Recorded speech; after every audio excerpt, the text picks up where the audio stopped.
I'm here for a tasting. Good afternoon, Mr. Graf. It's been a long time. I think it's finally time to change my tech stack. Here I've prepared Tax Organizer Software A, Tax Return Product number 4, and here we have AI scanning software as a chaser. Are they any good? I need something robust, precise. Robust, precise.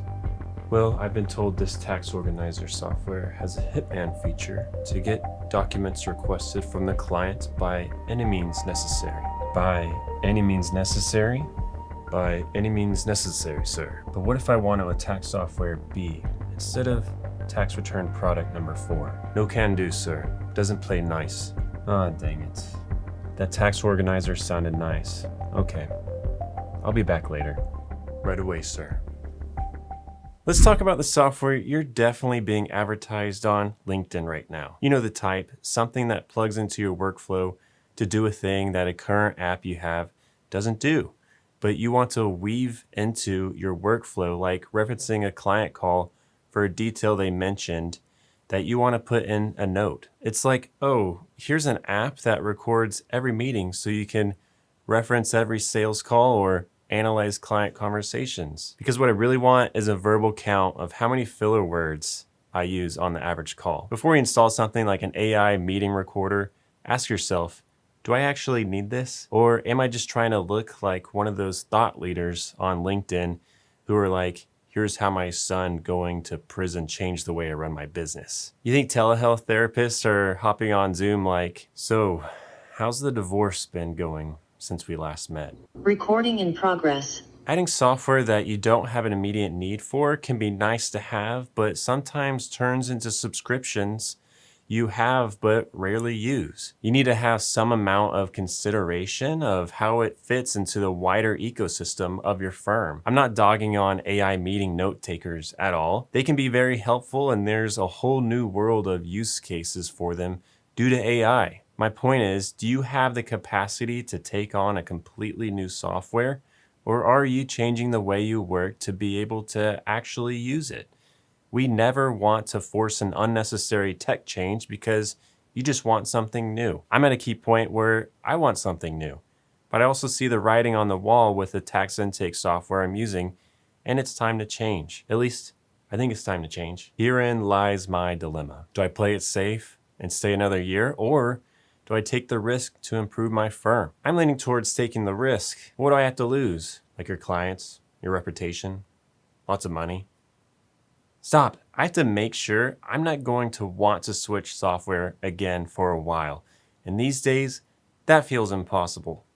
So the next tax intake software I choose will need to be better than my current setup and continue to improve my workflow instead of stagnating, and have features that won't be completely overshadowed by the next great thing. Easy, right? There are types of software meant to enhance or level up from something you currently use. Something like an integration to your practice management, or maybe a new tax software. The key here is this: does it make something you already do faster, cleaner, or less soul destroying? If yes, great.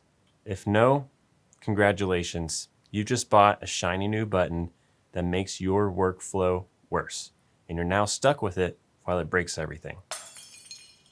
Imagine filing returns on deadline day and your tax software starts lagging during e-filing. The only tool or integration that soothes that anxiety is CBD oil.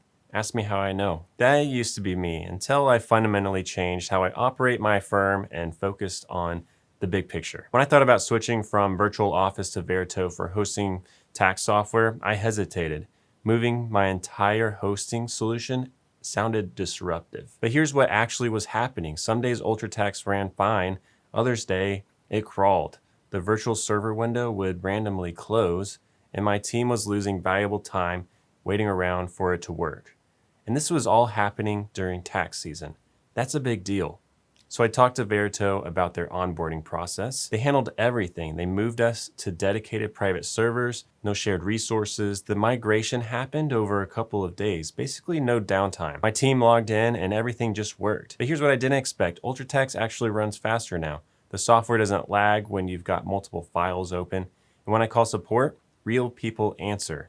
No phone trees, no hold music. Verito has been running at 100% uptime since 2016, which means during the absolute chaos of tax season, we file on time every time. If inconsistent performance is costing you hours every week, it's worth a conversation. Go to verito.com/demo. Tell them Logan sent you. Sometimes I go from being dragged into decision paralysis to shiny object syndrome when someone mentions a software they use has this innovative new feature or AI integration that's going to cut your time in half. Allegedly. As a solo firm owner, I'm constantly thinking about buying back my time and what new thing can take something off my plate or improve my experience. Like with any kind of change, such as changing processes or even changing a job, you get accustomed to doing things a certain way or working around quirks that we are hesitant to make any changes because we know that the learning curve of something new could put you behind, especially in a deadline-focused industry. Actually, I have a quick meeting with a software rep right now. How much are you looking to spend? That depends. Have y'all been increasing efficiency in your workflows? What efficiency would that be? I see you have AI features. What business is it of yours questioning AI? Friendo. That's a necessity of yours to know if the AI works? I'm just trying to find something that fits. If you don't want to just trust me, I don't know what else I can do for you.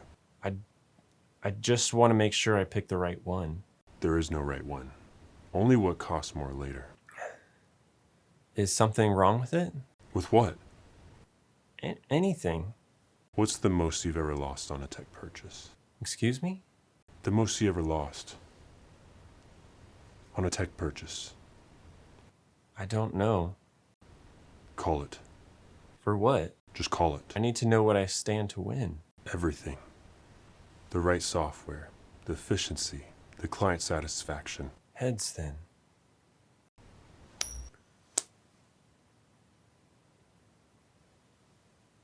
Well done. That's literally how I feel when deciding on tech. It feels like life or death for my firm. Unfortunately, accounting firms can't just change their tech stack at any point in the year. I mean, you can, but who would do that to themselves? It's one of the worst features about accounting firms. There's really only one time out of the year to change your big tech systems if you do tax work. And when it's time to look at other softwares, there's so much overlap. AI seems to change everything every 6 months. So you're worried that right after you commit to one software, a new feature will come out on another. This makes changing software one of the worst parts about running an accounting firm in the age of AI. So when I ask, when do you change software? It's not just this year or next year, it's a philosophical question. Here's how I approach software changes. Change software when it will improve quality of life, aka it makes your life easier. It will improve client experience, and it will save money and doesn't degrade experience or quality of life, but maintains both. The software doesn't have to check all 3 boxes, but if it does, it's an easy decision. If it checks 2 out of 3, still an easy decision. 1 out of 3, just switching for the sake of something being cheaper can be a trap, and you honestly stand more to lose than gain. Have you made any software changes recently? I'd love to hear some success stories. Thanks for watching. Keep watching more if you want to follow along my tech stack journey.